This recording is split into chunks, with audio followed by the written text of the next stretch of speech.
नमस्कार दोस्तों, वीटेक की इस वीडियो में आप सभी का बहुत बहुत स्वागत है। और आज की जो हमारी वीडियो है वो है ऑडी के डीजल इंजेक्टर डायग्नोस्टिक्स पर।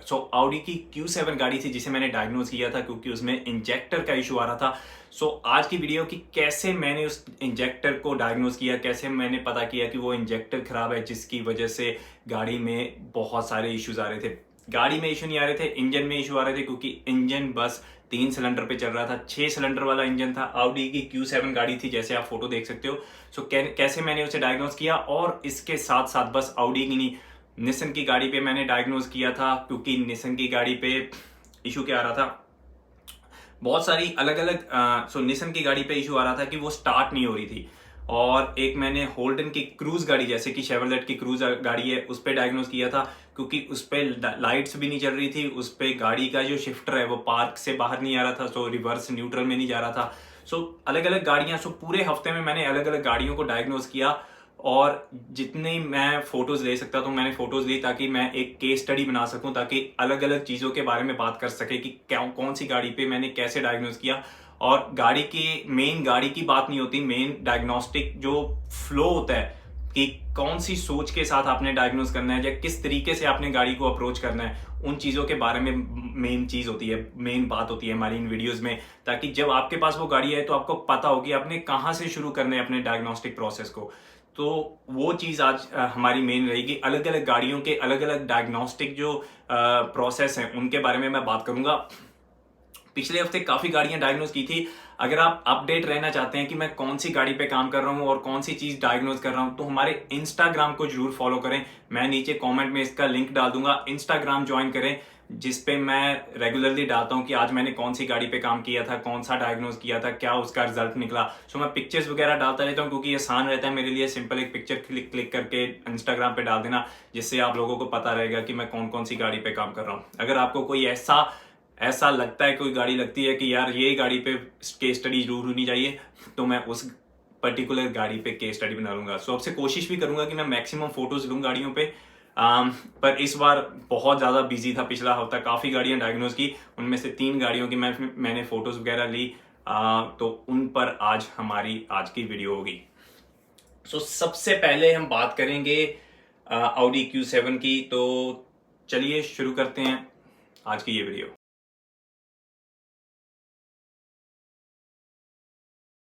दोस्तों, शुरू करते हैं आज की वीडियो। आईपैड मैंने ऑन कर लिया है, इस पे रिकॉर्डिंग ऑन करूंगा। मैंने पूरी फाइल रेडी की हुई है। जैसे कि आप देख सकते हो, तो सबसे पहले हम बात कर रहे हैं ऑडी Q7 की। ऑडी Q7 का क्या इशू था, कस्टमर का कॉल आया था। कस्टमर, ये वर्कशॉप है। वर्कशॉप का फोन आया था कि उनके पास गाड़ी आई है जो पहले किसी और वर्कशॉप पे गई थी, जिन्होंने कुछ रिपेयर्स किए हैं, पर गाड़ी अभी भी ठीक नहीं हुई। गाड़ी में इनिशियली इशू क्या था कि यहां पर गाड़ी के इंजन में एक तरफ एग्जॉस्ट लीक था, जिसकी वजह से वहां से एयर लीक हो रहा था। उसको फिक्स करने के बाद से गाड़ी में कोई इशू आने लग गया। अब जो एंड रिजल्ट था, जो डायग्नोस किया मैंने इशू को, वो मैच नहीं करता एग्जॉस्ट लीक के साथ। पर कभी कभार क्या होता है कि कुछ किया जाता है और इशू कहीं पे आ जाता है। वैसी ये सिचुएशन थी, वैसी ये गाड़ी थी। उन्होंने एग्जॉस्ट लीक ठीक किया, उसके बाद से गाड़ी सही नहीं चल रही थी। एक तरीके से आपके मन में होगा कि यार एग्जॉस्ट लीक ठीक किया तो कहीं ना कहीं उन्होंने वहीं पे कुछ खराब कर दिया होगा, शायद कोई तारें बीच में आ गई हो, तार कट हो गई हो। ऐसा हमारे दिमाग में बनने लग गया था। ऐसा सेम चीज मैंने सोची। कस्टमर का फोन आया कि गाड़ी है जो सही नहीं चल रही, इंजन बहुत रफ चल रहा है, आके उसे डायग्नोज कीजिए। मैं वहां पर गया, गाड़ी मैंने चेक की, मैंने पूछा, वो कह रहे हैं कि एग्जॉस्ट लीक था, एग्जॉस्ट लीक फिक्स कर दिया। उसके बाद इंजन बहुत रफ चल रहा है और कोड आ रहा है गाड़ी पे, यहां पे देख सकते हैं, fuel injector group A supply voltage circuit open. इसका कोड आ रहा है बार बार, जिसकी वजह से इंजन बस 3 सिलेंडर पे चल रहा था। मैंने कहा ठीक है। हमारे पास गाड़ी है जो 3 सिलेंडर पे चल रही है, बहुत रफ है। 6 सिलेंडर वाली गाड़ी है, 3 पे चलेगी तो बेसिकली बहुत रफ चलेगी। एक कंप्लीट साइड, 2 बैंक होते हैं हमारे पास। एक V6 गाड़ी है। अगर V6 गाड़ी है, V6 गाड़ी, उसका मानिए ये क्रैंक केस है, ये एक सिलेंडर है, ये दूसरा सिलेंडर है। ये बैंक 1 हो गया हमारा, ये बैंक 2 हो गया एक तरीके का। ठीक है जी। सो दो बैंक है हमारे पास। उन्होंने कहा कि ग्रुप ए की सप्लाई वोल्टेज, ग्रुप ए चाहे इस वाले बैंक के तीनों इंजेक्टर 1 2 3 या इस वाले बैंक के तीनों इंजेक्टर 4 5 6, इनमें से एक ग्रुप की, ये मानिए ग्रुप ए है, ये मानिए ग्रुप बी है, इनमें से एक ग्रुप की पावर सप्लाई सर्किट ओपन है। ये कोड मैंने देखा, मैं कहा ठीक है, ये कोड हमारे पास आ गया। इसे मैं क्लियर कर दूं एक बार।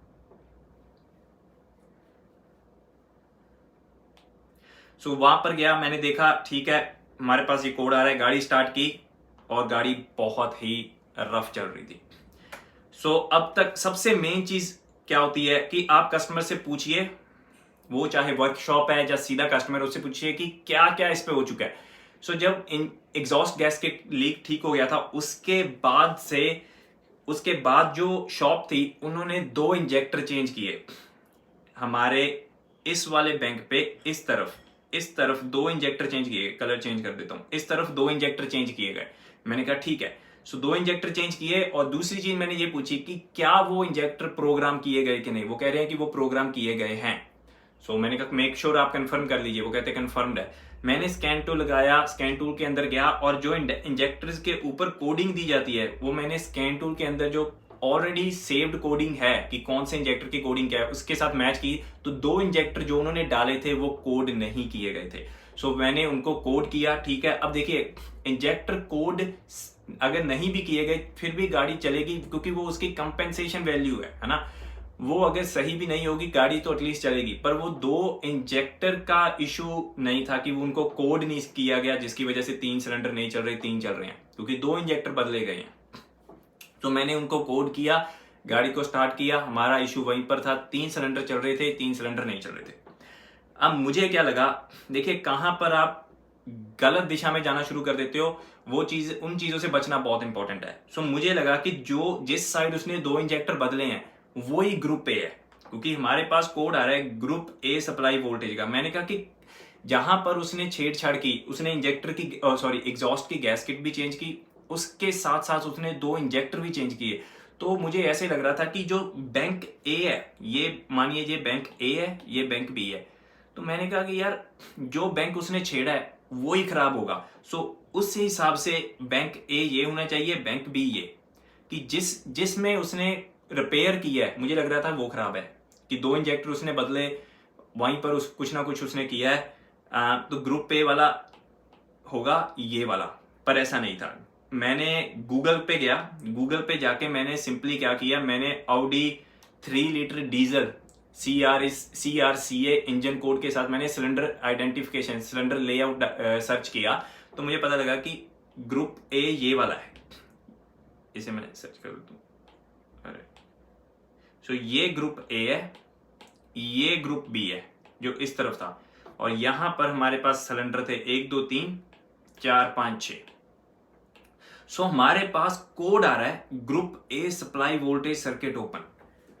बेसिकली कहने का मतलब क्या है कि एक तरफ के सारे इंजेक्टर, उनकी जो वोल्टेज सप्लाई है उसका सर्किट खुल चुका है, सो उनको पावर नहीं जाएगी। ये मुझे कोड से समझ आया, जितना मैं कोड से समझ सका। मैंने कहा ठीक है। उसके बाद मैं गाड़ी तक गया, मैंने गाड़ी की लाइव डाटा को खोला। अब लाइव डाटा की मेरे पास पिक्चर नहीं है, मैंने लाइव डाटा को खोला और लाइव डाटा, इसे मैं एक बार साइड पे कर देता हूँ। लाइव डाटा मैंने खोला और देखा कि जो हमारी इंजेक्टर वैल्यूज होती हैं, अब ये ऑडी की गाड़ी है, वॉक्सवैगन की गाड़ी है, इसमें मेरे ख्याल में स्ट्रोक्स में दिया जाता है, स्ट्रोक्स में दिया जाता है वैल्यूज को।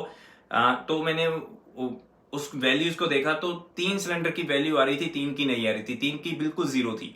तो मैं ये समझ गया कि हाँ 3 हमारे बंद है। तो मैंने वायरिंग डायग्राम निकाली, मैंने कहा एक बार क्विकली देखते हैं कि ये सिस्टम बनाया, लेआउट कैसे है इंजेक्टर का। सो यहाँ पर आप देख सकते हो हमारे पास डायग्राम है। सो J263 ये तो है हमारा ECM, यहाँ पे लिखा होगा 263 हमारा इंजन कंट्रोल यूनिट है। और यहाँ पर इंजेक्टर दिए गए हैं। इंजेक्टर नंबर 1 हमारा है N30। सो N30 हमारा 1, ये इंजेक्टर 1 है, ये 2 है, ये 3 है, ये 4 है, ये 5 है, ये 6 है। जो उसने इंजेक्टर चेंज किए थे वो थे 4 और 6, ये दोनों इंजेक्टर उसने चेंज किए थे। सो इसलिए मुझे लग रहा था कि ग्रुप ए ये वाला है। पर ग्रुप ए हमेशा ज्यादातर जितना मेरा एक्सपीरियंस रहा है, ए होता है जहां पहला सिलेंडर हो, जो पहले सिलेंडर वाला बैंक हो वो ग्रुप ए होता है। सो पहले वाला बैंक था हमारा ये वाला, सो ग्रुप ए हो गया ये वाला, बी हो गया ये वाला। सो इशू आ रहा है कि वोल्टेज सप्लाई ए वाले की बंद है, यानी कि ये तीन जो सिलेंडर हैं 30, 31, 32, सो पहला सिलेंडर, दूसरा सिलेंडर, तीसरा सिलेंडर, ये तीन सिलेंडर नहीं चल रहे, यहां पर फ्यूल इंजेक्शन नहीं हो रही, ये तीन चल रहे हैं। इनमें से बेशक दो कोड नहीं किए गए थे सही तरीके से इंजेक्टर प्रोग्राम नहीं किए गए थे, सही तरीके से क्या वो किए ही नहीं गए थे। तो मैंने वो प्रोग्राम भी कर दिए, तो ये तीन तो चल रहे हैं, ये तीन ही चल रहे। अब चक्कर ये है कि जो हमारे नॉर्मल फ्यूल इंजेक्टर होते हैं, जैसे कि पेट्रोल वाले फ्यूल इंजेक्शन होते हैं, उसमें हमारे पास अगर जीडीआई नहीं है, जीडीआई में भी हमारे पास ईसीएम से ही दो तारें आती हैं। सो जो इंजेक्टर है वो ईसीएम से ही पावर सप्लाई लेता है, ईसीएम से ही कंट्रोल लेता है। हमारे सिंपल फ्यूल इंजेक्टर जो पेट्रोल वाले होते हैं उसमें ये ज्यादातर कभी कभार हम ये देख लेते हैं कि जो पावर सप्लाई है वो कॉमन होती है, यहाँ से 12 वोल्ट आ रही है, और जो इंजेक्टर है उसे कंप्यूटर कंट्रोल करता है। यहाँ पे कंप्यूटर है, मानिए ईसीयू, ये इंजेक्टर पहला है, यहाँ पे दूसरा है, इसे भी सेम पावर सप्लाई जाती है पर कंट्रोल करता है ईसीयू। पर इन डीजल इंजेक्टर्स में जीडीआई की तरह दोनों तारें हमारी ईसीएम से आ रही हैं, यहाँ पे यहाँ पे यहाँ पे यहाँ पे। अब ये पावर साइड कंट्रोल्ड है, ग्राउंड साइड कंट्रोल्ड है, कोई आइडिया नहीं ईसीएम पावर दे रहा है किस टाइम दे रहा है, मुझे कोई आइडिया नहीं था। बहुत बार ऐसी गाड़ी होती है कि आपको काफी चीजें नहीं पता होती, पर आप डायग्नोस करने जा रहे हो, तो अब आपको वो नॉलेज यूज करनी है जो आपको पता है, क्योंकि हर एक चीज हम ऐसे तो है नहीं कि मैं किसी गाड़ी पे गया अब मैं पढ़ना शुरू कर दूंगा कि वो चीजें कैसे चलती हैं। मुझे जितनी है मैं उस नॉलेज को यूज करूंगा और देखूंगा कि क्या उस नॉलेज को यूज करके डायग्नोस कर पाता हूं कि नहीं। अगर नहीं तो फिर मैं थोड़ी सी आगे होमवर्क करना शुरू करूंगा, रिसर्च करना शुरू करूंगा कि वो सिस्टम कैसे चल रहा है। तो मेरे पास यहाँ पे ये इंजेक्टर है, ये नहीं चल रहे और दोनों तारें आ रही हैं ईसीएम से। अब ज्यादातर लोग क्या करेंगे कि यार ईसीएम से इंजेक्टर तक कॉन्टिन्यूटी टेस्ट कर लो, रेजिस्टेंस टेस्ट कर लो, देखो अरे वो बहुत लंबा काम है, ईसीएम कहां पर बैठा है, ईसीएम से यहां तक आप अकेली पिन आउट, पहले तो आप पिन आउट ढूंढेंगे कि पिन आउट क्या है। ईसीएम पे 150 पिन्स लगी हुई हैं, उनमें से ये 6 पिन्स कौन सी हैं आप वो ढूंढेंगे, फिर आप हर एक को रेजिस्टेंस टेस्ट करेंगे, बहुत लंबा प्रोसीजर है। सो वो उस तरफ मैं नहीं जाता। किसी भी वीडियो में मैं आपको नहीं कहता कि कंटिन्यूटी चेक करो, बहुत कम अगर किसी वीडियो में मैंने आपको कहा होगा, पर मैं ज्यादातर ये कहता हूं कि टेस्ट बहुत सारे हैं, वोल्टेज ड्रॉप किया करे पर कंटिन्यूटी टेस्ट पे ज्यादा ना जाए। बहुत जगह काम भी आता है वो, पर जहां पर आपका टाइम बहुत लग रहा है वहां पर मैं उसे रिकमेंड नहीं करता। सो मेरे पास ये 3 इंजेक्टर हैं जो मैंने चेक करने हैं। सो सिंपली सबसे पहला टेस्ट मैंने क्या किया, मैंने कहा चलो हर एक इंजेक्टर की रेजिस्टेंस वैल्यू चेक करते हैं।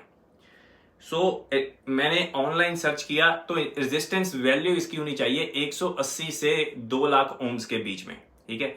सो मैंने अकेले इंजेक्टर को रेजिस्टेंस टेस्ट करना शुरू किया। यहाँ पर आप देख सकते हो 2 तारें जा रही है मेरे पास और दोनों तारें यहाँ पर इस इंजेक्टर की पिन पे बैठ रही है। यहाँ पर एक पिन लगी हुई है, यहाँ पे दूसरी, दोनों की मैं रेजिस्टेंस वैल्यू ले रहा हूं और रेजिस्टेंस वैल्यू आ रही है मेरे पास 182 किलो ओम्स, यहाँ पे लिखा है किलो ओम्स। सो ये तो बिल्कुल सही है क्योंकि 180 और 200 किलो ओम्स के बीच में होनी चाहिए थी मेरी इंजेक्टर वैल्यू। ऐसे करते करते मैंने हर एक इंजेक्टर की वैल्यू देखी और वो इसके बीच में ही थी। पर जब मैंने इंजेक्टर वैल्यूज चेक की सभी इंजेक्टर्स की, मेरे दिमाग में एक चीज आई कि हम उन इंजेक्टर्स की, जो ये डीजल इंजेक्टर है, हम इनकी रेजिस्टेंस वैल्यू चेक कर रहे हैं सिंपल मल्टीमीटर से, जबकि वो इंजेक्टर चलते हैं आराम से 100 वोल्ट के ऊपर, है ना। अगर वो 100 वोल्ट के ऊपर चल रहे हैं तो ये छोटा सा मल्टीमीटर रेजिस्टेंस टेस्ट कर ही नहीं सकता सही तरीके से, है ना, क्लियरली ये कर नहीं पाएगा। हमें चाहिए मेगा टेस्टर, है ना, मेगा टेस्टर होता है वो, मेगा ओम टेस्टर। सो मेगा ओम टेस्टर क्या करता है, ये आपको सही तरीके से, ये ज्यादातर हाइब्रिड या इलेक्ट्रिक गाड़ियों पे आपको काम आएगा। जब आप इलेक्ट्रिक मोटर वगैरह की वाइंडिंग्स चेक कर रहे हैं वहां पे मेगा टेस्टर आपके काम आता है। पर जब आप इंजेक्टर टेस्ट करते हैं, उसकी रेजिस्टेंस वैल्यू, सही मायने में रेजिस्टेंस अगर आप इंजेक्टर की टेस्ट करना चाहते हैं तो आपको मेगा टेस्टर ही चाहिए, क्योंकि वो ज्यादा वोल्टेज प्रेशर जो होता है, मैं वोल्टेज को प्रेशर की तरह ही कहता हूँ ताकि चीजें याद रह सके, ताकि वो ज्यादा प्रेशर डाल सके उस सर्किट पे, ताकि वो उसकी सही रेजिस्टेंस वैल्यू, क्योंकि ज्यादा प्रेशर होगा, ज्यादा जो वोल्टेज ड्रॉप होगी इंजेक्टर के अंदर, जो मल्टीमीटर मेजर करेगा, जिसको मेजर करके उसने रेजिस्टेंस वैल्यू देनी है, वो तभी सही दे पाएगा जब उसके पास वो एक्स्ट्रा प्रेशर होगा उसे मेजर करने के लिए। ये छोटा सा मल्टीमीटर वो प्रेशर दे ही नहीं सकता, इसके पास वो प्रेशर है ही नहीं।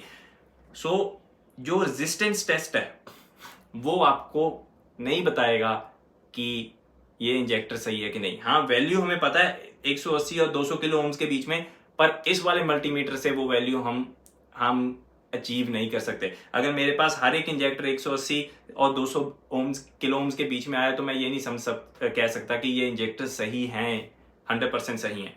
सो ये चीज कही मैंने, तो मैंने कहा नहीं, ये टेस्ट कर लिया है पर ये टेस्ट सही नहीं है ना, क्योंकि ये चीज इस मल्टीमीटर से होनी नहीं चाहिए, क्योंकि वो इंजेक्टर बहुत हाई वोल्टेज पे चल रहे हैं। सो उसके बाद मैंने क्या किया, मैंने कहा चलो क्यों ना हर एक इंजेक्टर को इंडिविजुअली चेक करूं कि कहीं वो ग्राउंड से शॉर्ट ना हुआ हो। सो सबसे पहला इंजेक्टर था, सबसे पहले इंजेक्टर से मैंने शुरू किया, ग्रुप ए के, ये पहला इंजेक्टर, सिलेंडर नंबर पहला था। तो जैसे आप देख सकते हो पिन नंबर 1 है जो उसकी, ये पिन नंबर 1 है, इस पे मैंने मल्टीमीटर लगाया हुआ है और मल्टीमीटर जा रहा है, सॉरी तार जा रही है मेरी मल्टीमीटर में, और दूसरी तार मल्टीमीटर की यहां से मैंने टच की हुई है ग्राउंड को। ये देखिए यहाँ पे गाड़ी इंजन की बॉडी है, इनटेक की बॉडी है मेरे ख्याल में, उसको मैंने ग्राउंड किया हुआ है, और मल्टीमीटर पे लिखा आ रहा है OL। यहाँ पे मैं कंटिन्यूटी टेस्ट कर रहा हूँ, है ना, मैंने आपको किया भी है, कंटिन्यूटी में करता हूँ, पर मैं वो नहीं करता जो बहुत ज्यादा टाइम लगे। सो कंटिन्यूटी टेस्ट कर रहा हूँ कि कहीं इंजेक्टर ग्राउंड को शॉर्ट तो नहीं हुआ हुआ, और यहाँ पे रेजिस्टेंस लिखा हो और ये लिखा आ रहा है OL। OL का मतलब होता है आउट ऑफ लिमिट। जो दूसरे मल्टीमीटर होते हैं ज्यादातर जो हमारे भाई यूज करते हैं, पीले रंग के छोटे वाले मल्टीमीटर इंडिया में, वहां पे लिखा जाता है 1। वो 1 बेसिकली आउट ऑफ लिमिट ही होता है, 1 लिखा होता है, L लिखा होता है, ऐसा कुछ लिखा आता है। उसका मतलब होता है कि आउट ऑफ लिमिट, आपने स्केल सही सिलेक्ट नहीं किया, क्योंकि उसमें स्केल होता है कि आपने 200 किलो ओम्स पे हो या 20 किलो ओम्स पे हो, किस पे हो। अगर आप 20 किलो ओम्स पे ये इंजेक्टर को टेस्ट करेंगे, वहां पे लिखा जाता है OL, या 1 लिखा जाता है कि आउट ऑफ लिमिट है, फिर आपको नेक्स्ट स्केल पे जाना पड़ता है। ये ऑटो रेंजिंग मल्टीमीटर है, तो इसने मुझे बता दिया कि OL आउट ऑफ लिमिट, कहने का मतलब कि जो मेरे इंजेक्टर की पहली पिन है, यहाँ पे पहली 2 पिन हैं इंजेक्टर के अंदर लगी हुई, जो पहली पिन है वो ग्राउंड को शॉर्ट नहीं है, वो सर्किट कंप्लीट नहीं हो रहा, आउट ऑफ लिमिट, वो सर्किट कंप्लीट नहीं हो रहा, क्योंकि ये ऑटो रेंजिंग मल्टीमीटर है। अगर कोई ना कोई वैल्यू होती तो इसने बता नहीं दी, चाहे वो मेगा ओम्स में हो, चाहे वो किलो ओम्स में हो, चाहे वो हंड्रेड्स ऑफ ओम्स में हो। सो यहाँ पे लिखा OL। फिर मैंने दूसरी पहले इंजेक्टर की दूसरी पिन पे मैंने शॉर्ट टू ग्राउंड टेस्ट किया, और वहां पे क्या लिखा आया 0.6। सेम चीज कर रहा हूं, बस मैंने ये पहली पिन थी, अब मैं दूसरी पिन पे लगाऊंगा और दूसरी तार मेरी जा रही है सेम जगह ग्राउंड पे, और यहाँ पे वैल्यू आ गई और बीप भी होना शुरू हो गया जो कंटिन्यूटी वाला होता था। मैंने कहा अरे ये तो शॉर्ट टू ग्राउंड हुआ है, मेरा इंजेक्टर है, मेरे इंजेक्टर की पिन ग्राउंड को शॉर्ट क्यों हो रही है? अगर ये ग्राउंड को शॉर्ट होगी, जितनी भी वोल्टेज हमारा ECM इस पिन पे देगा, 100, 120, 140, वो सारी ग्राउंड को शॉर्ट हो जाएगी। जैसे ही वो ग्राउंड को शॉर्ट होगी क्या होगा, ECU या तो ECU खराब हो जाएगा या ECU शट डाउन कर देगा। अब हो क्या रहा था आपको बताता हूं। अब यहां पर मैं क्या कर रहा हूं आपको दिखाता हूं। सो मैंने कहा यार पहला इंजेक्टर मेरा शॉर्ट टू ग्राउंड है, और उसके बाद मैंने हर एक इंजेक्टर को सेम तरीके से, पहले एक पिन पे मैंने शॉर्ट टू ग्राउंड चेक किया, फिर दूसरी पिन पे, कोई और इंजेक्टर नहीं था जो शॉर्ट टू ग्राउंड था, बस पहले सिलेंडर का पहला इंजेक्टर शॉर्ट टू ग्राउंड हुआ था। मैंने ये कंफर्म कर लिया, मैंने कहा यार पहला सिलेंडर का इंजेक्टर है वो शॉर्ट हुआ है, ये इशू लगता है। फिर मैंने, अब देखिए, अब मैं वर्कशॉप पे हूं, मैं एक टेस्ट अगर मेरा क्लियर होता है तो मैं फिर एक और टेस्ट करता हूं, ताकि मैं कस्टमर को, जहां वो शॉप ओनर को पूरा कॉन्फिडेंस में ले सकूं कि हाँ ये डायग्नोस्टिक्स कंप्लीट होती है, ये चीज खराब है, और मैं अपने पैसे लूं और वहां से जाऊं। सो वो चीज करने के लिए मुझे एक एक्स्ट्रा टेस्ट करना ही पड़ता है कि हाँ, कि मेरा जो डायग्नोस्टिक्स था, जो मेरा डायग्नोसिस था, वो बिल्कुल सही है। और मैं ये गाड़ी बहुत दूर खड़ी हुई थी किसी शॉप में, सो मुझे 1.5 घंटा जाने में भी लगा। अगर मैं कोई चीज पीछे छोड़ता हूँ तो मुझे फिर वापस आकर फिर 1.5 घंटा दूर जाना पड़ेगा, और इस टाइम मैं चार्ज भी नहीं कर सकता कस्टमर को क्योंकि मैंने मिस डायग्नोज किया था। सो मैं नहीं चाहता कोई ऐसी चीज पीछे छूटे यहाँ पर मुझे दोबारा इतनी दूर जाना पड़े और मैं उसमें पैसा भी कोई ना बना। सो मैंने निकाला लैब्सकोप। अब लैब्सकोप आप जानते हो मैं हर एक बात पे लैब्सकोप निकाल लेता हूँ। अब लैब्सकोप निकालने का मतलब ये नहीं होता कि हर एक चीज को जो लैब्सकोप दिखाएगी मैं उसे एनालाइज कर रहा हूँ या कुछ। मैं बस देखना चाहता हूँ चल क्या रहा है सर्किट में, सिंपल पिक्चर देखना चाहता हूँ। पिक्चर देख के थोड़ा सा समझ आ जाता है। सो मैंने क्या किया, मैंने पहले ही इंजेक्टर के प्लग को निकाला और उस पर मैंने बैक प्रोब किया। यहाँ पर मैंने हैंडटेक कनेक्ट किया हुआ है अटेन्यूएटर। ये अटेन्यूएटर यूज कर रहा हूँ 20:1 का, क्योंकि ये मेरे इस लैब्सकोप की इनपुट मैक्सिमम इनपुट वोल्टेज है 35 वोल्ट। 35 वोल्ट, अगर 35 वोल्ट से ज्यादा मैं इस लैब्सकोप में वोल्टेज दूंगा तो ये सड़ जाएगा। ठीक है जी। अटेन्यूएटर क्या करता है, वो वोल्टेज को स्टेप डाउन कर देता है। इसके अंदर रजिस्टर लगे होते हैं। मैंने वीटेक ट्रेनिंग जो हमारी प्लेटफॉर्म आएगा, अभी आ रहा है, थोड़े से काम बचे हैं उस पर, उसमें मैंने अटेन्यूएशन के बारे में सारा कुछ बताया हुआ है। सो मैंने पहले वाले इंजेक्टर के कनेक्टर को निकाला, बैक प्रोब किया, गाड़ी चल रही है। यहाँ पर आप देख सकते हो पुली घूम रही है, ये पुली भी घूम रही है, गाड़ी चल रही है और यहाँ पर कुछ देखने को नहीं मिल रहा। बिल्कुल प्लेन लाइन है, कुछ नहीं है हमारे पास, कोई वेव फॉर्म नहीं है, कोई पिक्चर नहीं बनी आ रही। अब यहाँ पर बहुत से भाइयों को इशू आता है कि क्या जो दिखने को मिलेगा हमें कैसे पता है वो सही है कि नहीं। इस वाली एग्जाम्पल में मैं ये चीज के बारे में सोच ही नहीं रहा कि जो देखने को मिलेगा वो सही है या नहीं। मैं बस देखना चाहता हूं। हर टाइम लैब्सकोप का मतलब ये नहीं होता कि जो आए उसे समझना है, देखना है, बस देखना है क्या चल क्या रहा है। सो यहाँ पर कुछ नहीं चल रहा, गाड़ी चल रही है। इंजेक्टर, पहले इंजेक्टर को मैंने बैक प्रोब किया हुआ है और वेवफॉर्म कोई नहीं आ रही, कोई पिक्चर नहीं आ रही। फिर मैं दिमाग में सोचा कि क्या पता ईसीएम ने शट डाउन कर दिया हो वो पूरे का पूरा ग्रुप ए, है ना। बहुत कॉमन है, बहुत बार मैंने पुरानी वीडियोस में भी कहा है कि अगर कोई चीज आपको लगती है कि ईसीएम ने इंटेंशनली शट डाउन किया है, की ऑफ कीजिए, कोड की ऑन कीजिए, कोड क्लियर कीजिए, फिर की ऑफ कीजिए, फिर की ऑन कीजिए, फिर गाड़ी स्टार्ट कीजिए, शायद ईसीएम उस सर्किट को चला दे। सो मैंने क्या किया, इस इंजेक्टर को अनप्लग किया, की ऑन की, सारे कोड क्लियर किए, की ऑफ की ऑन दोबारा की, और इसे एक बार मैंने कनेक्ट कर दिया था क्योंकि अगर इसे मैं डिस्कनेक्टेड रखूं फिर इंजेक्टर 1 का भी कोड आना शुरू हो जाता है। फिर मैंने इसे कनेक्ट किया, कोड क्लियर किए, कोड क्लियर करने के बाद मैंने इसे फिर से डिस्कनेक्ट किया। उसके बाद मैंने गाड़ी को किया स्टार्ट। अब यहाँ पे लिखा है वीडियो फाइल, आप स्क्रीन पे ये वीडियो देखिएगा। हो क्या रहा था कि मैंने गाड़ी को स्टार्ट किया और इस वाले जब मैंने कोड क्लियर कर दिया, इसे इंजेक्टर के पहले इंजेक्टर के कनेक्टर को मैंने कनेक्टेड हूं और आप देखेंगे कि मेरे पास कोड क्लियर करने के बाद गाड़ी की को स्विच ऑफ और ऑन करने के बाद मेरे पास वेव फॉर्म आनी शुरू होगी। आप ये वीडियो देखिए।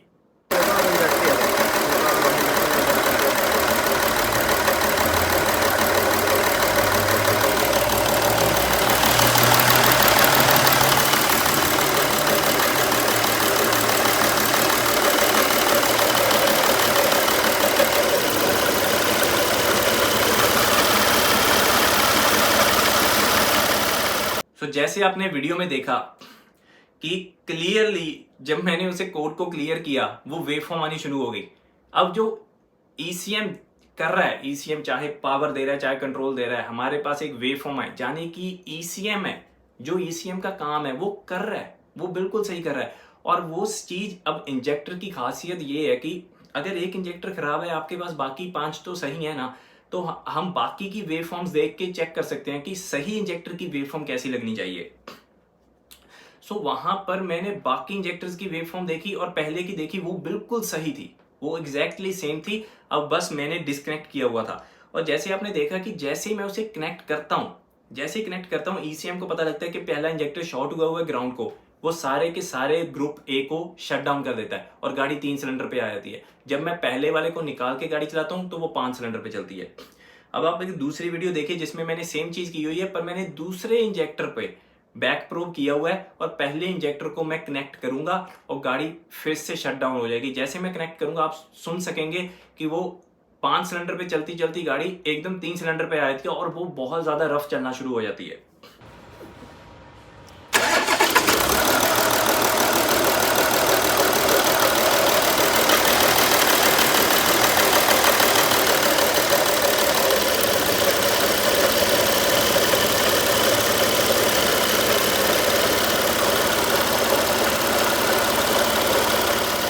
जैसे आपने वीडियो में देखा, जैसे ही मैं उसे कनेक्ट करता हूँ तो वो बहुत रफ चलना शुरू होती है। जैसे ही ईसीएम को पता लगता है कि वो शॉर्टेड इंजेक्टर कनेक्ट किया गया है दोबारा, वो उस पूरे बैंक को, वो पूरे ग्रुप ए को शट डाउन कर देता है। अब फनी बात नहीं है, पर देखिए कंफ्यूजन वाली बात क्या है कि ईसीएम खुद कर रहा है पूरे उस सप्लाई चेन को बंद, वो ग्रुप ए को बंद खुद कर रहा है और खुद ही कोड दे रहा है कि पावर का इशू है, पावर सर्किट ओपन है। अब हमें सर्किट ओपन का लगेगा कि कोई वायरिंग इशू है, कोई सर्किट ओपन हो चुका है, पर वो सर्किट ओपन वो खुद ही बंद कर रहा है उस चीज को। वो जो खुद चीज कर रहा है वो उसका ही कोड दे रहा है, जो हमें बहुत कंफ्यूज कर रहा है। यहाँ पर आप देख सकते हो सिंपल ये वेव फॉर्म जो देखने को मिल रही थी, अब ये वेव फॉर्म क्या बता रही है क्या नहीं, इसमें जाने की जरूरत नहीं है, क्योंकि लैब स्कोप ज्यादातर भाई ये इसी चीज के लिए नहीं ले रहे। वो कहते हैं कि हमें नहीं पता यहाँ पे क्या हो रहा है, ये क्या है, इसका मतलब क्या है, 3 पहाड़ों का मतलब क्या है। अब बेसिकली ये क्या है, 3 इंजेक्शन हमारे पास सीक्वेंस है, हमारे पास 2 पायलट इंजेक्शन है, एक मेन इंजेक्शन है। मेन इंजेक्शन बड़ी है। कभी भी इंजेक्टर को लैब्स को करें तो करंट वेव फॉर्म देखें। करंट वेव फॉर्म आपको असल में बताती है क्या चल रहा है, वोल्टेज वेव फॉर्म नहीं बताती। मेरे पास एम्प क्लैंप नहीं था तो मैंने वोल्टेज वेव फॉर्म ली। वोल्टेज वेव फॉर्म कभी भी आप इंजेक्टर की ना ले तो बढ़िया, क्योंकि वो आपको कुछ ज्यादा नहीं बताती। पर यहाँ पर मैं बस ये देखना चाहता था, मेरा मकसद क्या था, मकसद जानना जरूरी है। मेरा मकसद था कि क्या ईसीएम सही है कि नहीं। अगर मेरा पहला इंजेक्टर शॉर्ट हो चुका है, कहीं मेरा ईसीएम का ड्राइवर तो नहीं शॉर्ट हो चुका। अगर ईसीएम का ड्राइवर शॉर्ट है तो मैं अभी कस्टमर को बता दूं कि भाई गाड़ी का ईसीएम भी खराब है और पहला इंजेक्टर भी खराब है। अगर उसे मैं कहूं कि तेरा इंजेक्टर खराब है, बाकी सारा को ठीक है, वो इंजेक्टर डालेगा, $800 का $600 का इंजेक्टर आएगा, वो इंजेक्टर डालेगा। अब गाड़ी फिर से स्टार्ट की, सेम इशू, क्योंकि अब ईसीयू खराब है। फिर उसने मुझे फोन करके कहना है कि तुमने डायग्नोज बहुत गलत किया यार, खराब तो ईसीयू भी था, वो क्यों नहीं तुमने बताया। सो वहां पर बहुत इंपॉर्टेंट है कि आप बाकी सारे सर्किट को चेक कर ले कि सारा कुछ सही है, बस एक चीज खराब है, वो ही आप बदलो, गाड़ी ठीक हो जाएगी। सो ये चीज करके मुझे पता लग गया कि मेरा ईसीयू ठीक है, क्योंकि ये सेम वेव फॉर्म मुझे 2 नंबर इंजेक्टर पे भी आ रही है, ये सेम वेव फॉर्म मेरे पहले पे भी आ रही है। जब मैं उसे डिस्कनेक्ट करता हूं, जैसे ही मैं उसे कनेक्ट करता हूं, सारा सिस्टम शट डाउन हो जाता है एक साइड का। यहाँ पर आप देख सकते हो पहले इंजेक्टर को मैंने डिस्कनेक्ट किया हुआ है और दूसरे को मैंने कनेक्ट करके उसे बैक प्रो किया हुआ है, और मेरे पास ये वेवफॉर्म आ रही है। 40 वोल्ट पर डिवीजन मेरा स्केल है, 40 वोल्ट पर डिवीजन हमारे पास, 40 यहाँ पे 40 यहाँ, सो 120 वोल्ट हमारी ये वेवफॉर्म हमें बता रही है कि 120 वोल्ट की पावर सप्लाई यहाँ पे आ रही है। सो क्लियरली पता लग गया कि ईसीयू सही है, वायरिंग सही है, क्योंकि वायरिंग अगर खराब होती तो मेरे पास ये चीज पहले सिलेंडर पे आनी नहीं थी। वायरिंग सही है, ईसीयू सही है, ईसीयू का कंट्रोल ठीक है, हम की ऑफ करके की ऑन की, हमारा सारा कुछ सही चल रहा है। जैसे मैं उसे कनेक्ट करता हूँ वो शॉर्ट कर रहा है, ईसीएम उस सारे ग्रुप ए को बंद कर रहा है, जिसकी वजह से हमारे पास वो कोड आ रहा है और जिसकी वजह से ये गाड़ी सही नहीं चल रही।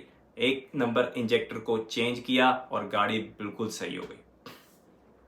सो मेन चीज ये थी इस वाले की, आपको डायग्नोस्टिक प्रोसेस पता लगे कि अगर आपके पास कल को डीजल गाड़ी आती है, आपको पता हो कि रेजिस्टेंस टेस्ट करके आप फिगर आउट नहीं कर सकते, आपको शायद शॉर्ट टू ग्राउंड टेस्ट भी करना पड़े। अगर आपके पास लैब स्कोप है तो आपको एक क्विकली लैब स्कोप कनेक्ट करके आपको एक क्विक वेव फॉर्म भी देखनी पड़े कि वहां पे क्या चल रहा है, जो आपको थोड़ा बहुत बता सके कि मसला है कहां पर। सो ये तो थी Audi की Q7। दूसरी गाड़ी मेरे पास आई होल्डन की। अब आई नहीं, मैं किसी और वर्कशॉप पे गया, उनके पास ये गाड़ी आई, ये वर्कशॉप पे खड़ी है गाड़ी। इसमें इशू क्या आ रहा था, वो कह रहे थे कि कोई लाइट नहीं चल रही, सो ब्रेक लाइट नहीं चल रही। जब वो ब्रेक लाइट को दबाते हैं वो चलती नहीं है।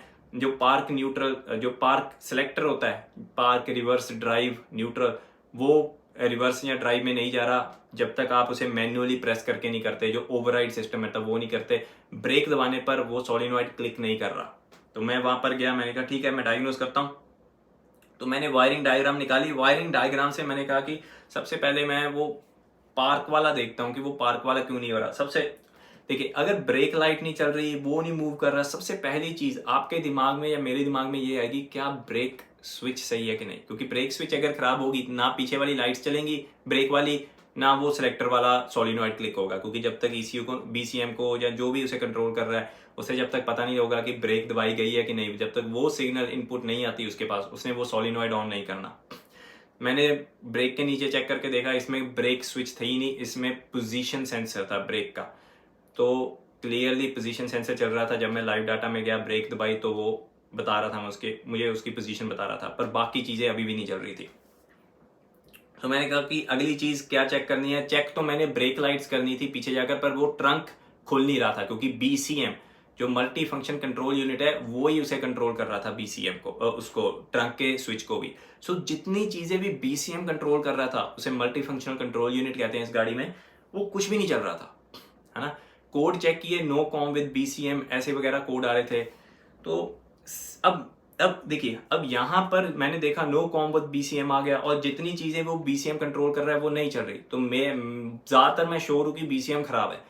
पर जो शॉप ओनर है, जिसकी शॉप पे गाड़ी आई हुई है, अब उसे मैं बस ये नहीं कह सकता कि बस ये चीजें खराब, बदल दो इसे। मुझे कुछ ना कुछ ऐसा करके दिखाना उसे कि हाँ ये चीज खराब थी, पर मैंने ऐसे किया, ये चीज ठीक हो गई, ताकि उसे कॉन्फिडेंस आ सके कि हाँ आपने कुछ करके दिखाया है, बस आप तुक्का नहीं लगा रहे। सो मैंने क्या किया, वायरिंग डायग्राम खोली और यहाँ पे लिखा है Y163। ये है उस सोलिनॉइड, ये वो जो शिफ्टर सोलिनॉइड है, ये उसका है, ठीक है जी, उसका सोलिनॉइड है। अब डायग्राम में देख सकते हो, यहाँ पर मल्टी फंक्शन कंट्रोल यूनिट है, ये A11, ये BCM है इसका, और BCM इसको इस तार पे कंट्रोल दे रहा है, और इस सोलिनॉइड के पास परमानेंट ग्राउंड है। सो अगर परमानेंट ग्राउंड ऑलरेडी सोलिनॉइड के पास है, तो इसे क्या चाहिए होगा चलने के लिए? जाहिर सी बात है, जो लोग इलेक्ट्रिकल्स को समझते हैं अब, कि इसे पावर चाहिए होगी। सिंपल सी चीज है, BCM पावर देगा, इसके पास ऑलरेडी ग्राउंड है, तो ये सोलिनॉइड ऑन हो जाएगा। सो यहां पर, अरे कहां गया, यहां पर आप देख सकते हो लिखा है G6 लगा है। अब G6 कनेक्टर कहां पे है? ये है G कनेक्टर। इस पे जो 6 नंबर तार है ना, वायलेट एंड ब्लैक वाली। अब मुझे ये तो पता लग गया कि BCM इसे पावर देता है, ग्राउंड ऑलरेडी सोलिनॉइड के पास है। तो अगर मैं इसे अपनी तरफ से पावर दे दूंगा, अगर BCM चल ही नहीं रहा, तो पहले तो मैं वहां पे जाऊंगा, तार पे मल्टीमीटर लगाऊंगा और ब्रेक दबाऊंगा, देखूंगा कि BCM क्या सच में बिल्कुल पावर नहीं दे रहा, है ना। वो पावर देगा, वो ड्यूटी साइकिल के साथ देगा, जब फुल पावर देगा वो बाद में आती है कि BCM दे रहा है कि कुछ के नहीं। मैंने उस BCM पे कनेक्ट किया, उस तार पे कनेक्ट किया। यहाँ पर हमारा BCM है G कनेक्टर, ये वाला कनेक्टर G था, इसके पीछे वायलेट कलर की तार थी। इस पे मैंने बैक प्रोब किया तो कोई वोल्टेज नहीं आ रही थी। फिर मैंने क्या किया, बैटरी से मैंने तार ली, ये जो तार है ये बैटरी से आ रही है, इस पे, इस पॉइंट पे, इस पे पावर है, इस पे इस टाइम पावर है। सो मैंने क्या किया, ये पावर मैंने यहाँ पर उस तार पे, वायलेट कलर की तार पे बैक प्रोब करके ये पावर लगा दी। जैसे ही मैंने ये पावर लगाई, और वो हमारा सोलिनॉइड है वो चल पड़ा, क्योंकि उसके पास ऑलरेडी ग्राउंड था। मैंने पावर दी, वो सोलिनॉइड चला। अब मैं रिवर्स में डाल रहा हूँ, न्यूट्रल में डाल रहा हूँ। इससे कस्टमर को ये हो गया कि हाँ, जो चीज BCM को करनी चाहिए थी वो अब मैं कर रहा हूँ, और सर्किट सही चल रहा है। सो BCM वो काम नहीं कर रहा जो उसे करना चाहिए। और दूसरी चीज ये कि ये BCM के ऊपर स्टिकर लगा हुआ था कि 2018 में ये BCM रिपेयर किया गया, ठीक है। और उसके बाद उस पर स्टिकर लगा दिया गया था कि इसे अगर आपने खोला तो वारंटी वॉइड हो जाएगी। और जब मैंने इसे खोला तो ये वाला जो सर्किट है, अब मैं ECU रिपेयर नहीं करता, है ना। जब मैं ये खोल लेता हूँ, मुझे बस ये देखना होता है कि कुछ सड़ा है, कुछ फटा हुआ है, कुछ टूटा हुआ है, तो ठीक है। ये वाला जो हिस्सा है हमारा IC सर्किट, इंटीग्रेटेड सर्किट कह सकते हैं, जो भी है ये, है ना, माइक्रो प्रोसेसर चिप है ये इतनी गर्म थी, है ना, कि मतलब हाथ लगाते इस पे ऐसे लगा था कि हाथ सड़ेगा, है ना। कि मतलब ऐसे था कि अगर 10-15 मिनट भी गाड़ी ऑन रही तो इसने आग पकड़ लेनी है, इतनी गर्म थी। मेरे पास इंफ्रारेड टेम्परेचर गन नहीं थी जिससे मैं देख सकता कि ये कितना गर्म है, पर वो पूरा गर्म हो चुका था। सो मेरे पास 2 चीजें मुझे बता रही, 3 चीजें मुझे बता रही थी। पहली, BCM नहीं चल रहा, जब मैंने उसे बाईपास किया तो वो चल रहा है। सो पहला क्लू हमारे पास ये है कि BCM खराब है। दूसरा क्लू कि जितने भी सर्किट है जो इस कंट्रोल यूनिट से जुड़े हुए हैं वो कोई भी नहीं चल रहा। तीसरा कि ये ऑलरेडी रिपेयर हो चुका है 2018 में, कि यानी BCM खराब हो रहा है, इस गाड़ी का पहले भी हुआ है। चौथी चीज कि ये बहुत ज्यादा गर्म हो रही है, मतलब की ऑन पे ये BCM आग लगने वाला काम कर रहा है, जिससे मैं कंफर्म हो गया था कि हमारा ये BCM खराब है। अब ये BCM गया है रिपेयर होने के लिए, वो इसे रिपेयर करेंगे, टेस्ट करेंगे, चेक करेंगे, उसके बाद दोबारा भेजेंगे सेम स्टिकर लगा के। फिर अब 2024 चल रहा है, 18 से ये रिपेयर हुआ है, 5-6 साल इसने निकाल दिए हैं। इस बार फिर से रिपेयर करेंगे, 5-6 साल ये फिर से निकाल देगा। इतनी लाइफ है मुझे लगता है इस क्रूज गाड़ी की। पर सिंपल सी चीजें हैं, आपने करना क्या है, आपने अगर आपको कुछ लगता है कुछ खराब है, आपने कोई ना कोई टेस्ट ढूंढना है जिस टेस्ट को करके आप कंफर्म कर सकें कि वो चीज नहीं चल रही। उसके बाद गाड़ी आती है निसन डॉलिस। कस्टमर का फोन आया कि गाड़ी स्टार्ट नहीं हो रही, गाड़ी में स्टार्टर है, स्टार्टर को चेंज किया गया है क्योंकि किसी ने डायग्नोज किया था। अब किसी और शॉप पे आई है, उन्होंने चेक किया, उन्होंने स्टार्टर डाल दिया, गाड़ी अब भी स्टार्ट नहीं हो रही स्टार्टर डालने के बाद भी। अब उन्होंने बताया कि आके गाड़ी चेक कर लो। गाड़ी चेक की, कोड स्कैन किया तो कोड आया इमोबिलाइजर चेन ऑफ, ऐसा कोड आया। अब यहाँ पर देखने तो ऐसे लग रहा है कि की का इशू है, मोबिलाइजर का इशू है। अब मैं चाबियों का काम नहीं करता, तो ज्यादातर जब भी मोबिलाइजर का इशू है मैं कह देता हूँ कि आप चाबी वाले को बुलाएं, वो की प्रोग्रामिंग कर देगा, है ना। पर ये देखने के बाद मैंने कहा यार एक बार मैं फिर से चेक कर लेता हूँ, बाकी सर्किट चेक कर लेता हूँ, क्योंकि अब आ ही चुका हूँ तो मुझे कुछ ना कुछ तो करके दिखाना पड़ेगा वर्कशॉप पे, अदरवाइज उन्होंने मुझे पैसे नहीं देने, है ना। कुछ ना कुछ तो दिखाना है करके हमने। तो मैंने कहा ठीक है मैं सर्किट वगैरह चेक कर लेता हूँ। तो मैंने इसका स्टार्टिंग सिस्टम की डायग्राम मैंने निकाली ताकि मैं देख सकूं कि चल क्या रहा है स्टार्टिंग सिस्टम में। तो यहां पर है स्टार्टर रिले। अब इस गाड़ी में सबसे बड़ा पंगा निसन में क्या है कि इसमें जो फ्यूज ब्लॉक है वो आईपीडीएम है। आईपीडीएम क्या है, वो इंटेलिजेंट पावर डिस्ट्रीब्यूशन मॉड्यूल उसमें लगा होता है। आईपीडीएम की जो फ्यूज बॉक्स है उसके अंदर कंप्यूटर भी लगा हुआ है और उसके अंदर जो रिलेज लगे हैं वो खुद कंट्रोल कर रहे हैं अंदर से, ठीक है जी। सो आईपीडीएम लगा है, आईपीडीएम के अंदर स्टार्टर रिले है और इग्निशन रिले है। अब स्टार्टर पे मैं गया, वहां पे मैंने टेस्ट लाइट लगाई और मैं की ऑन कर रहा हूँ, स्टार्ट कर रहा हूँ, पर स्टार्टर की वो जो तार है जहाँ पे पावर फीड आती है स्टार्ट पोजीशन में चाबी की, वहां पर कोई पावर नहीं आ रही थी। तो मैं स्टार्टर रिले पे गया, मैंने कहा जाके देखता हूँ स्टार्टर रिले पे क्या चल रहा है, सर्किट कैसे बना हुआ है। तो सर्किट को समझना बहुत इंपॉर्टेंट होता है, फिर आपको पता लगता है कि आपने नेक्स्ट स्टेप क्या लेना है। जब आप सर्किट नहीं समझते, डायग्राम नहीं समझते तो मुश्किल हो जाती है। सो यहाँ पर मेरे पास बैटरी है, बैटरी से फ्यूज आया, फ्यूज गया इग्निशन स्विच, इग्निशन स्विच से तार जाती है स्टार्टर रिले के इस तरफ। ये है इसकी लोड साइड पे, ये है इसकी कंट्रोल साइड। सो लोड साइड पे आके पावर रुकी हुई है, ये लोड साइड की पावर जाती है सीधी स्टार्टर तक। ये मैंने चेक की है टेस्ट लाइट लगा के, यहाँ पर कुछ नहीं था। सो मैंने कहा पावर नहीं वहां पर जा रही। अब पावर वहां पर क्यों नहीं जा रही, मैं देखूंगा कि स्टार्टर रिले ऑन कैसे होता है। स्टार्टर रिले कैसे ऑन होता है कि एक तरफ स्टार्टर रिले कंप्यूटर से जुड़ा हुआ है, जो आईपीडीएम का अंदर कंप्यूटर लगा है, सो वो उसे कंट्रोल कर रहा है, और दूसरी तार आ रही है। अब मुझे कुछ नहीं पता कि पावर कौन दे रहा है, ग्राउंड कौन दे रहा है। अब ईसीयू यहाँ पे कंट्रोल तो कर रहा है, पर वो पावर देके कंट्रोल कर रहा है जैसे कि क्रूज में कर रहा था वो बीसीएम, या ये ग्राउंड देके कर रहा है। सो मैंने इस तार को फॉलो किया, ये तार जाती है पार्क न्यूट्रल स्विच में। पार्क न्यूट्रल स्विच से ये मतलब आती तो पार्क न्यूट्रल स्विच के ये फ्लो है, इसका ऐसे फ्लो है। सो यहां से अंदर आती है ये 10 एम्प के फ्यूज से। वो फ्यूज भी आईपीडीएम के अंदर लगा हुआ है, और वो फ्यूज आता है इग्निशन रिले से। जब इग्निशन रिले ऑन होता है, यहां से पावर आएगी जो हमारे इस आईपीडीएम तक, इस फ्यूज तक जाएगी, जो पार्क न्यूट्रल स्विच तक जाएगी। तो मैंने कहा यार ये तो बड़ा पंगा पड़ गया, दो रिलेज हैं, वो भी उसके अंदर लगे हुए हैं, पावर उसके अंदर से आएगी, उसके अंदर जाएगी, ये पंगे पड़ गया। मुझे कोई ऐसा टेस्ट ढूंढना पड़ेगा जो क्लियरली मुझे बता दे क्या चल रहा है। सो मैंने सिंपली क्या किया, ये 34 नंबर पिन है, ये 34 नंबर पिन क्या कर रही है। अब क्लियरली अगर ये मेरा फ्यूज है, अब फ्यूज तो मैंने चेक करना ही था, तो मैंने कहा चलो एक टेस्ट करता हूँ जिससे फ्यूज भी चेक हो जाएगा। मैंने कहा क्यों ना मैं इस 34 नंबर तार पे चेक करूं कि मेरे पास पावर है क्यों नहीं। अब पावर क्यों कह रहा हूं मैं, अगर यहां से पावर आ रही है और ये पार्क न्यूट्रल स्विच के अंदर से होके जा रही है, तो क्लियरली बात है पार्क न्यूट्रल स्विच में पी में कोई वोल्टेज ड्रॉप नहीं होगी, क्योंकि पार्क न्यूट्रल स्विच पे मैंने पहले भी वीडियो बनाई है, वहां वो सिंपल एक स्विच है, वहां पे कोई वोल्टेज ड्रॉप नहीं हो रही पी पोजीशन में। तो जो पावर उस स्विच के अंदर आ रही है वही पावर उस स्विच के अंदर से बाहर आएगी। सो क्लियरली हमारा ईसीयू है वो उस सर्किट को ग्राउंड दे रहा है, कंट्रोल साइड को, पावर हमारी इस तरफ से आ रही है। सो जो 34 नंबर की पिन है हमारी, यहाँ पर ये 34 नंबर की पिन है, पी पोजीशन में इस पिन पर 34 नंबर पिन पर पावर होनी चाहिए, है ना। ये चीज कंफर्म्ड है। जब मैं क्रैंक कर रहा हूं इस पोजीशन में, इस तार पे 34 नंबर वाली पिन पे आईपीडीएम पर पावर होनी चाहिए। सो मैंने क्या किया, IPDM की उस 34 नंबर पिन पे बैक प्रोब किया यहाँ पर और चेक कर रहा हूँ, मेरे पास वहां पर कोई पावर नहीं थी। सो मैंने पावर चेक की, मेरे पास वहां पे कोई पावर नहीं, यहाँ पे कोई पावर नहीं थी।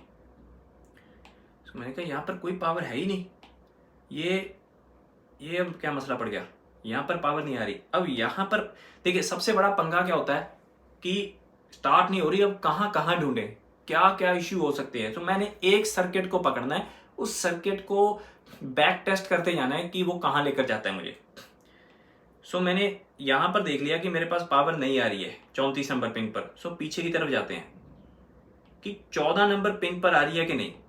सो मैंने अब उसकी फोटो नहीं ली, फिर मैंने 14 नंबर पे चेक किया, वहां पर पावर आ रही थी।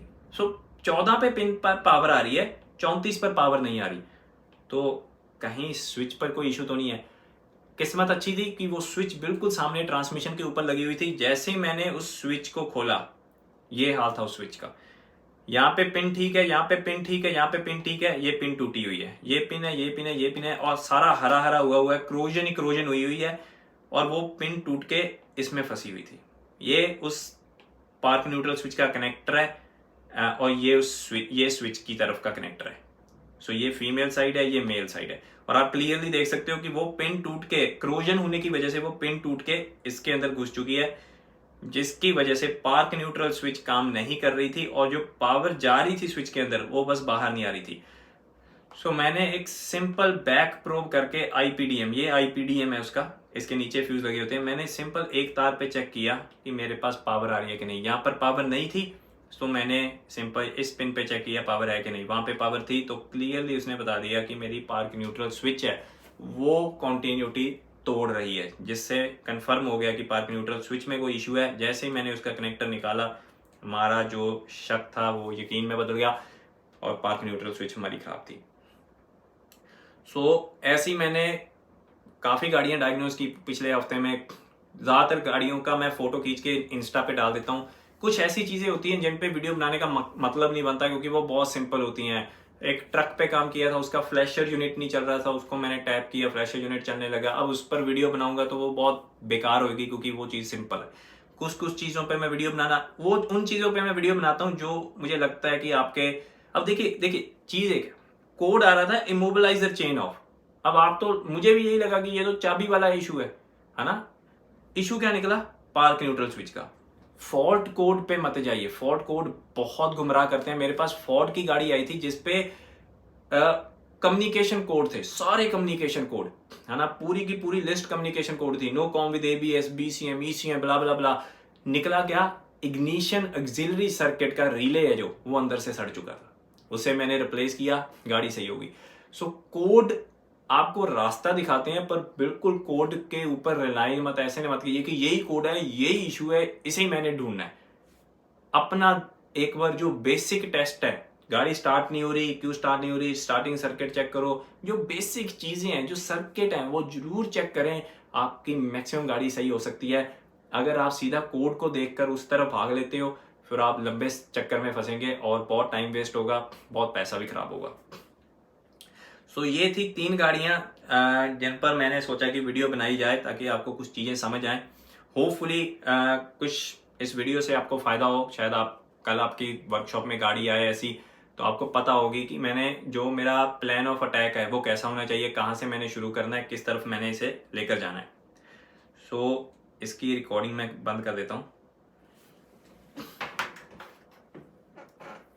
सो दोस्तों, ये थी आज की वीडियो।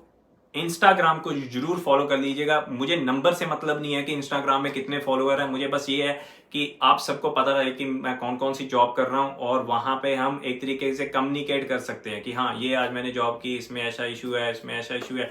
सो एक फ्लो सा बना रहता है कि जो मैं कर रहा हूँ वो आपको भी पता लग रहा है। और क्योंकि मैं काफी गाड़ियां डायग्नोज करता हूँ, तो हर एक चीज के बारे में आपको भी खबर रहेगी। सो उम्मीद है आपको आज की वीडियो पसंद आई होगी। मिलेंगे अगली बार।